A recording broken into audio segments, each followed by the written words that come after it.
Hello everyone, this is Vinod Kumar Verma and you are watching Madhuban BK English classes. तो आप सबों का एक बार फिर से स्वागत है मधुबन बीके इंग्लिश क्लासेस में। आज मैं फिर लेकर आया हूं आप लोगों के लिए एक बहुत ही महत्वपूर्ण वीडियो। आज के इस वीडियो में हम लोग बात करने जा रहे हैं 20 most important multiple choice questions of class 12। और ये जो पोएम है माई मदर 866 उससे लिया गया, ठीक है। तो ये सारे क्वेश्चन जो है बहुत ज़्यादा इंपॉर्टेंट है आपके एग्जामिनेशन के लिए, तो बने रहिए वीडियो के अंत तक, ठीक है। तो चलिए शुरू करते हैं विदाउट वेस्टिंग एनी टाइम। देखिए क्या कहता है question number 1। Okay, my mother 866 is a poem by. My mother 866 ये जो पोएम है किसके द्वारा लिखा गया है? कमला दास, Pablo Neruda, Robert Frost, none of these. So here our right answer will be option A. Okay, this poem has been written by Kamla Das. Okay, let's see question number 2. देखिए question number 2 क्या कहता है। The pen name of Kamala Das is. Kamala Das का जो pen name है वो क्या है? जीत कलासा, Mary, Madhavi Kutty, none of these. तो here our right answer will be option C. Okay, उसका जो पेन नेम है वो माधवी कुट्टी है, यानी कि माधवी कुट्टी के नाम से वो लिखने का काम करती है, ठीक है। चलिए देखते हैं क्वेश्चन नंबर 3 क्या कहता है। क्वेश्चन नंबर 3, वेयर वाज, ये वाज होगा यहाँ ध्यान दीजिएगा, ठीक है। कमला दास बॉर्न, कमला दास का जन्म कहाँ हुआ था? मालाबार, केरला, कर्नाटका, असम, चेन्नई। तो here our right answer will be option A. Okay, she was born in Malabar Kerala, उनका जन्म मलाबार केरला में हुआ था। चलिए देखते हैं क्वेश्चन नंबर 4। क्वेश्चन नंबर 4 क्या कहता है? कमला दास वॉज बॉर्न इन। देखिए कमला दास जो है वो जन्मी थी कौन सी ईस्वी में? अभी आपको ईस्वी फाइंड आउट करना है। ओके, 1931, 1932, 1933, 1934। तो here our right answer will be option D. She was born in 1934, यानी कि उनका जन्म 1934 ईस्वी में हुआ था, ठीक है। चलिए देखते हैं क्वेश्चन नंबर 5 क्या कहता है। Question number 5, her works are known for their originality, versatility and the blank flavour of the soil. उनके जो वर्क्स थे, यानी कि जो भी लिखी है उसने, यानी जो पोएम्स हैं और जो भी नॉवेल्स है या और भी स्टोरीज वगैरह जो भी है, तो वो जो है जाना जाता है किसके लिए? वास्तविकता के लिए। और उनकी जो वर्सेटिलिटी है, वर्सेटिलिटी मीन्स होता है बहुमुखी प्रतिभा, ठीक है। एंड ब्लैंक आपको यहाँ फाइंड आउट करना है क्या है? Indigenous, generous, foreign, none of the. Here our right answer will be option A. Okay, indigenous flavour of the soil, यानी कि वो देसी, इंडिजिनस मीन्स होता है देसी, देसी फ्लेवर के लिए जाना जाता है। यानी जो कुछ भी वो लिखती है अपने देश के लिए, यहाँ के सोसाइटी के बारे में, यहाँ के लोगों के बारे में, और यहाँ के लोगों की स्थिति, कंडीशंस क्या है उनके बारे में वो लिखती है ज़्यादा, ठीक है। चलिए देखते हैं क्वेश्चन नंबर 6 क्या कहता है। Question number 6, in the poem My Mother 866, Kamala Das talks about the feelings of pain and ache for her blank। देखिए क्या कहता है, ये जो पोएम है माई मदर 866, उसमें कमला दास जो है बात करती है किसके बारे में? द फीलिंग्स, यानी कि भावनाओं, अनुभव, किसका? पैन, दुख, दर्द जो है उसका अनुभव, यानी किसके प्रति वो ये बात करती है, ये चीज़ आपको बताना है। लाइफ के पर, अपने लाइफ, यानी for her life, for her brother. अगला देखिए option, for her ageing parents, none of these. तो here our right answer will be option C. Okay, वो बात करती है एजिंग पेरेंट्स के लिए, ठीक है।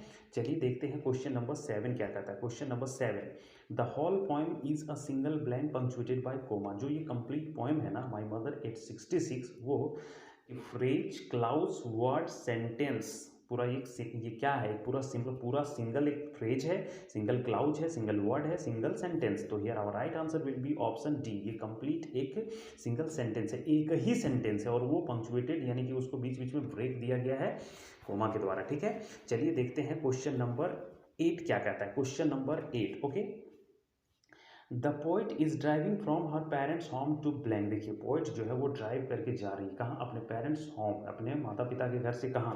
Mumbai airport, Delhi airport, Cochin airport, Chennai airport. तो here our right answer will be option C. Okay, Cochin airport, वो कोचीन एयरपोर्ट जा रही है। चलिए देखते हैं क्वेश्चन नंबर 9 क्या कहता है। Question number 9, who is sitting beside the poet in the car. Car में पोइट के बगल में कौन बैठी है?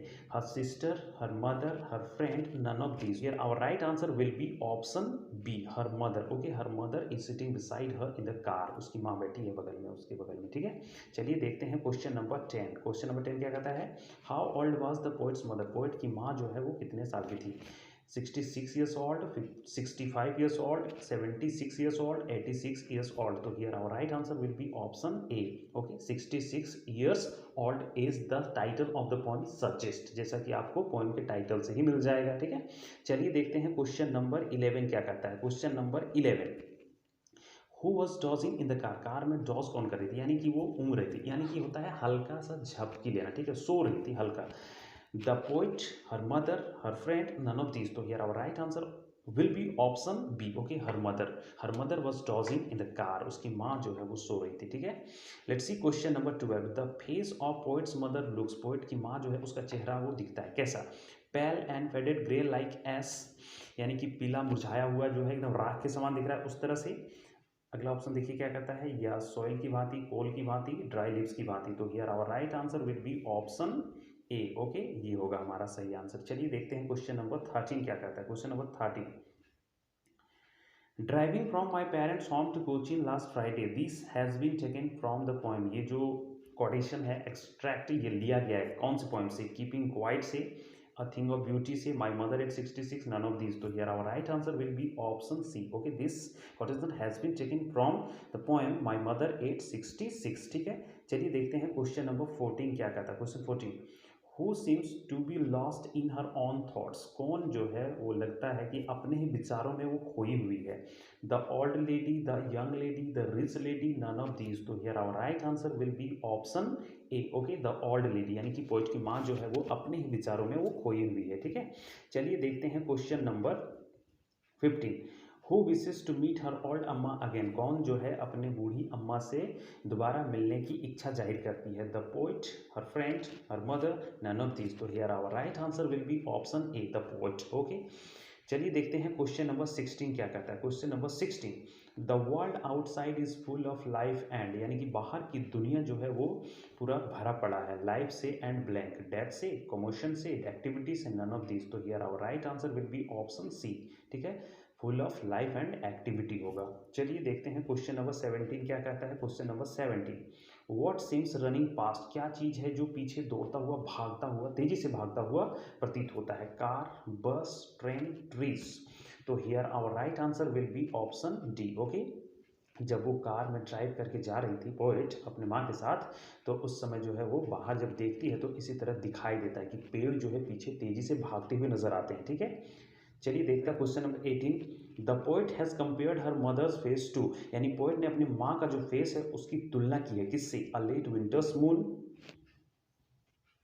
Late winter sun, the earth, none of these, तो here our right answer will be option A, okay, इसका जो सही होगा answer A late winter's moon होगा, ठीक है। चलिए देखते हैं क्वेश्चन नंबर 19 क्या कहता है। Question number 19, what does corpse mean, यहाँ आपको बताना है कि कॉप्स का मतलब क्या होता है, faded body, wounded body, dead body, none of these, तो here our right answer will be option C, okay, corpse का मतलब होता है डेड बॉडी यानी कि लाश, ठीक है।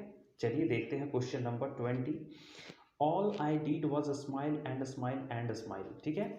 This extract has been taken from the poem, ये जो एक्सट्रैक्ट है ये उद्धरण लिया गया है कौन से पोएम से, a thing of beauty, keeping quiet, my mother at 66, none of these, तो here our right answer will be option C, my mother at 66, okay, this quotation has been taken from the poem my mother at 66, okay.